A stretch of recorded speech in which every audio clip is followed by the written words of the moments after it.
of DRC. What's wrong with your country?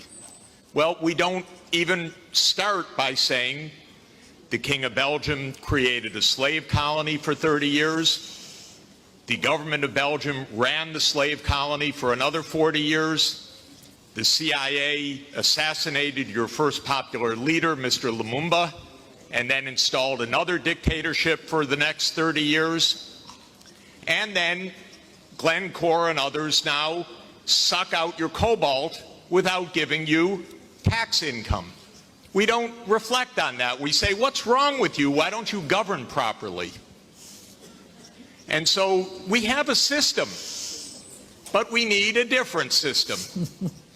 We cannot turn this over to the private sector. We already did about 100 years ago. Not only to the private sector with the U.S. military behind it, with the defense of these property rights in the Minister of Honduras's country, where United Fruit ran the country for a long time.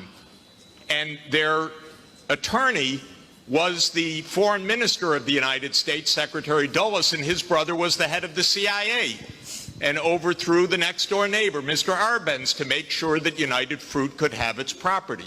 So we have a system, but we need a different system. And the different system has to be based on principles of human dignity in the Universal Declaration, principles of sovereignty, principles of economic rights, because these are not nice things to do. In 1948, all the government said that food is a right, social protection is a right, not a nice thing, not a pleasant thing, a right. That was 73 years ago. The SDGs are nothing more than our generation's attempt to honor the Universal Declaration of Human Rights. I come from a country that not only doesn't care about the world's poor, it doesn't even care about its own poor. 1 in 7 Americans is hungry right now, and they don't care. I mean, the poor people care, but one political party, all it cares about is cutting taxes for the rich and filibustering any solution. So we're in a world that's really tough. The private sector is not going to solve this problem. I'm sorry to say to all of the private sector leaders, behave, pay your taxes, follow the rules. That's what you should do.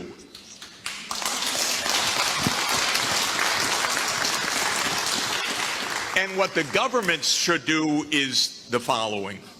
They won't, but they should. First, the G20 should become the G21 by inviting systemically the chairperson of the African Union and the African Union to be the 21st country. The European Union is a member of the G20 as the EU. If you add the AU as the 21st for the G21, you add 1.4 billion people to representation at that crucial event. That will change decisively the discussion, because 1.4 billion people are not at the table for finance right now, and they need to be. So my first recommendation is the G21. I love the G20. Add one seat, 1.4 billion people with the AU represented. Second, we need an order of magnitude change of development finance. The rich countries just borrowed $17 trillion for COVID. The poor countries, nothing. Because the rich countries can borrow at 0, and the poor countries pay 5 or 10% coupon rates or have no access at all. So the world exposed its grotesque inequality this past year and a half. Rich countries didn't say, we tighten our belts, why don't you? My country spent $7 trillion of emergency funding, not one penny for anybody else, by the way. $7 trillion, it didn't even cross the imagination of the U.S. Congress to include a few crumbs for the rest of the world. But the poor countries cannot borrow. That's what we should have heard from the World Bank. I didn't hear that from the World Bank. I didn't hear real numbers. Real numbers are in trillions right now because the world economy is 100 trillion a year. But we don't talk about real numbers. But my job, all I know in this world is long division. Divide by 100 trillion and then see whether you're talking about something real or not. By the way, for COVID vaccines, what we really need is for the United States to sit down with China, with Russia, with the European Union and the UK one day around the table and allocate these vaccines rather than hoarding them. That's all it would take. The final thing is we need the UN as the core and central institution of this world, period. Because this is the only way we're going to have a civilized world is a strong UN. And it cannot be that the whole UN budget is less than my neighborhood's budget in New York. The UN core budget this year is $3 billion. New York City's budget is $100 billion.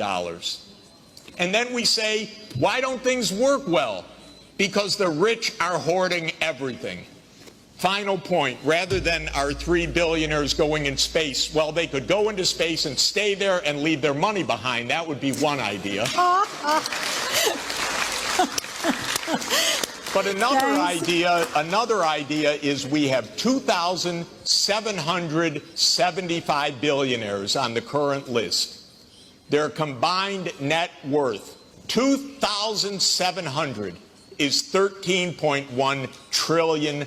Now, I have it on good authority, you don't need more than $1 billion to be comfortable. But they have an excess of $11 trillion over just the $1 billion. So we should be taxing that and having a civilized world. Thank you. Jeffrey Sachs. This was Jeffrey Sachs setting the tone.